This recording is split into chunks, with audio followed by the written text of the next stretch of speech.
আসসালামু আলাইকুম বন্ধুরা, আজকে আবারও একটা রান্নার রেসিপি নিয়ে আপনাদের সামনে চলে এসেছি। তো বন্ধুরা, কাছে দূরে দেশ বিদেশে যে যেখান থেকে আমার এই ভিডিওটা দেখছেন সবাইকে আমার অন্তর থেকে অনেক অনেক ভালোবাসা অভিনন্দন। তো বন্ধুরা, আশা করি আপনারা সবাই ভালো আছেন যে যেখানে আছেন, আর আপনাদের ভালোবাসায় আমরা খুব ভালো আছি। তো বন্ধুরা, আজকে একটা মিষ্টি কুমড়ো পাতার রেসিপি নিয়ে আপনাদের সামনে চলে এসেছি। তো এই কুমড়ো পাতার রেসিপি যে একবার খাবে সে বারবার খেতে চাইবে অবশ্যই বন্ধুরা, এটা আমি গ্যারেন্টি দিয়ে বলতে পারি। তো বন্ধুরা, তার জন্য এখানে আমি কয়েকটা মিষ্টি কুমড়োর পাতা এইমাত্র তুলে নিয়ে এসেছি, সেটার আপনাদের সঙ্গে শেয়ার করিনি বন্ধুরা। একদম কচি কচি শাক আমি তুলে নিয়ে চলে এসেছি আজকের এই রেসিপিটা আপনাদের সঙ্গে শেয়ার করব বলে। আর এখানে আমি 2 পিস রুই মাছের পেটি নিয়েছি। পেটিটাকে আগে থেকে ধুয়ে একটু লবণ আর পাতিলেবুর রস মাখিয়ে রেখেছি বন্ধুরা।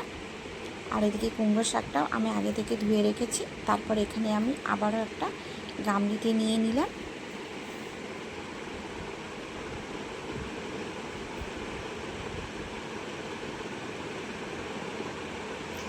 এরপরে এই গামলির মধ্যে আমি একটু উষ্ণ গরম জল দিয়ে দেব। উষ্ণ গরম জল দিয়ে পাতাগুলোকে আমি 5 মিনিটের জন্যে ভিজিয়ে রাখবো বন্ধুরা। যেহেতু কুমড়ো পাতা একটু খসখসে হয় আর এর উপরে একটু কাঁটা কাঁটা ভাব থাকে, তো আমি এই গরম জলটা দিয়ে 5 মিনিটের জন্যে এটা ভিজিয়ে রাখবো।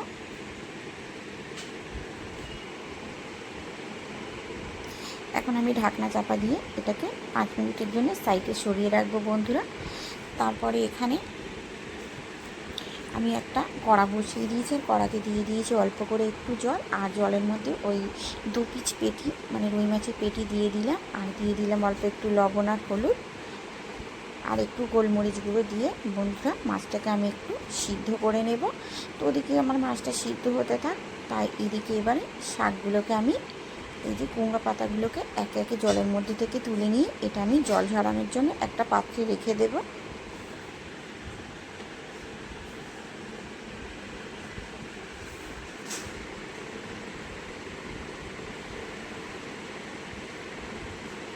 সমস্ত পাতাগুলো আমি একটা পাত্রে তুলে নিলাম বন্ধুরা।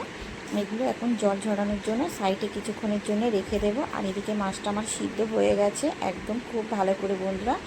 তো এরপরে মাছটাকে আমি তুলে নেব, তুলে নিয়ে আমি ছাড়িয়ে নেব, কাঁটাগুলো বাদ দিয়ে আমি মাছটাকে ছাড়িয়ে নেব। তো মাছটাকে এদিকে আমার ছাড়ানো হয়ে গেছে।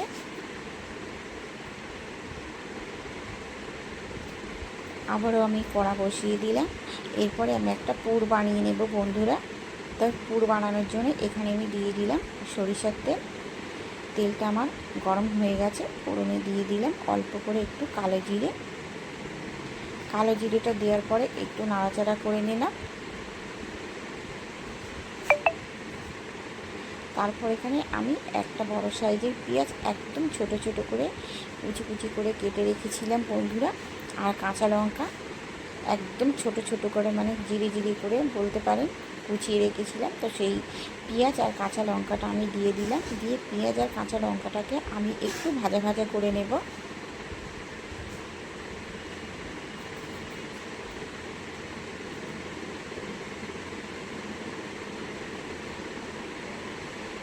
তারপর এখানে দিয়ে দিলাম আদা আর রসুন। আমি একটু থেতলে রেখেছিলাম বন্ধুরা, মানে আমি পুরো এটাকে পেস্ট করিনি। তারপরে দিয়ে পেঁয়াজ লঙ্কার সঙ্গে ওটাও খুব ভালো করে ভাজা ভাজা করে নিই। এখানে এবারে কিছু গুঁড়ো মশলা দিয়ে দেব। তো দিয়ে দিলাম হলুদ গুঁড়ো, কাশ্মীরের লঙ্কার গুঁড়ো, জিরে গুঁড়ো, ধনে গুঁড়ো। সব কিছু দেওয়ার পরে আমি সমস্ত কিছু মশলায় খুব ভালো করে একে অপরের সঙ্গে মিশিয়ে নেব।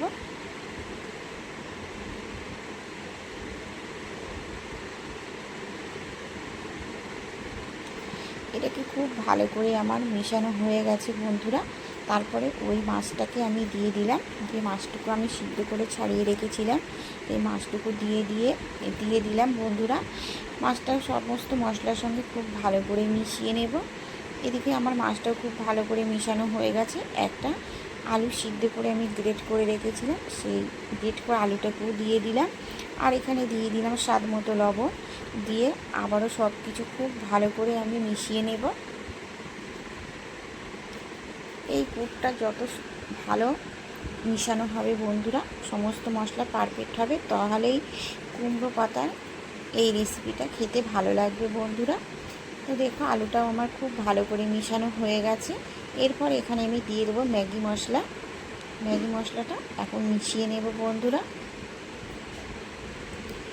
ম্যাগি মশলাটাকে আমি দিয়ে দিলাম, একে অপরের সঙ্গে খুব ভালো করে মিশিয়ে নেব। তারপরে দিয়ে দেবো এখানে একটু শাহি গরম মশলা গুঁড়ো। শাহি গরম মশলা গুঁড়োটা দেওয়ার পরেও আমি খুব ভালো করে সমস্ত কিছু মিশিয়ে নেব। নিয়ে সব শেষে এখানে দিয়ে দেবো আমি কিছুটা ধনে পাতা কুচি। ধনে পাতা কুচিটা দেওয়ার পরে একে অপরের সঙ্গে খুব ভালো করে মিশিয়ে নিলাম। এবার পুরটাকে একটু ঠান্ডা করতে আমি 5 মিনিটের জন্য রেখে দেবো বন্ধুরা। 5 মিনিট আমার হয়ে গেছে। তারপরে একটা করে কুমড়ো পাতা নেব, আর ওই পুরটা 1-2 চামচ করে পুর আমি দেবো বন্ধুরা কুমড়ো পাতায়। যেহেতু ভিডিওটা আমি একা একা বানাই, আপনাদের সঙ্গে আগেই বলেছি আবারও বলছি বন্ধুরা, তাই কিছু কিছু ক্ষেত্রে এটাকে আমার অফ ক্যামেরায় করে নিতে হয়, সম্পূর্ণটা আমি দেখাতে পারি না, চেষ্টা করলেও পারি না বন্ধুরা। তারপরে পুরটা এখানে দিয়ে দিলাম। এবারে কুমড়ো পাতাগুলো ঠিক উল্টে পাল্টে এইভাবে একে অপরের সাহায্যে আমি আটকে নেব। ঠিক এইভাবে আমি আটকে নেব বন্ধুরা।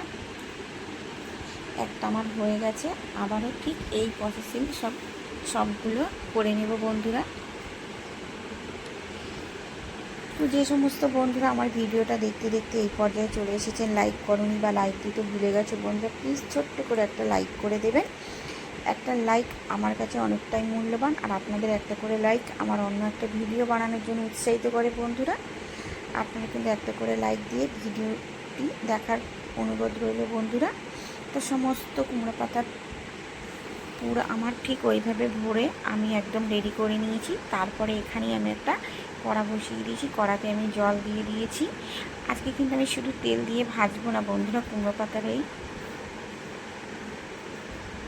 এদিকে। তারপরে একটু গুঁড়ো লঙ্কা, স্বাদ মতো লবণ, হলুদ দিয়ে দিলাম, দিয়ে একটু নাড়াচাড়া করে নিলাম বন্ধুরা।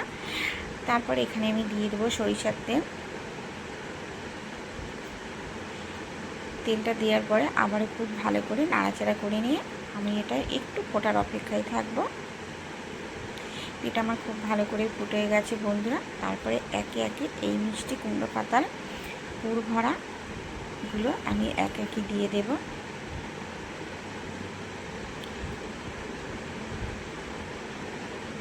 তারপরে এটা আমি 5 মিনিটের জন্য ঢাকনা চাপা দিয়ে রাখবো বন্ধুরা।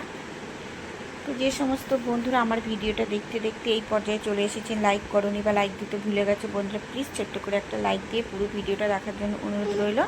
আর আপনারা একবার হলে বাড়িতে এইভাবে বানাবেন মিষ্টি কুমড়ো পাতার, অনেকে এটা রুই মাছের পাতুরিও বলতে পারেন বন্ধুরা। তারপরে এক একটা করে আমি উল্টে দিলাম বন্ধুরা। আমার প্রত্যেকটা পাতা খুব ভালো করে সিদ্ধ হয়ে গেছে বন্ধুরা। তারপরে আবারও একটু সরিষার তেল চারিদিক দিয়ে ছড়িয়ে দিয়ে আমি আবারও একটু 5 মিনিটের জন্য ঢাকনা চাপা দিয়ে রাখবো বন্ধুরা। তো বন্ধুরা দেখুন কত সুন্দর লাগছে দেখতে। চলুন আপনাদেরকে একটা কেটে দেখাই। তো যে সমস্ত বন্ধুরা আমার ইউটিউব থেকে আমার এই রান্নার রেসিপিটি দেখছেন, অবশ্যই আমার চ্যানেলটিকে সাবস্ক্রাইব করে আমার পাশে থাকবেন। পুরনো বন্ধুরা তো অবশ্যই দেখবেন, আর নতুন কোনো বন্ধু যদি আমার চ্যানেলে এসে থাকেন অবশ্যই আমার চ্যানেলটিকে সাবস্ক্রাইব করে দেবেন।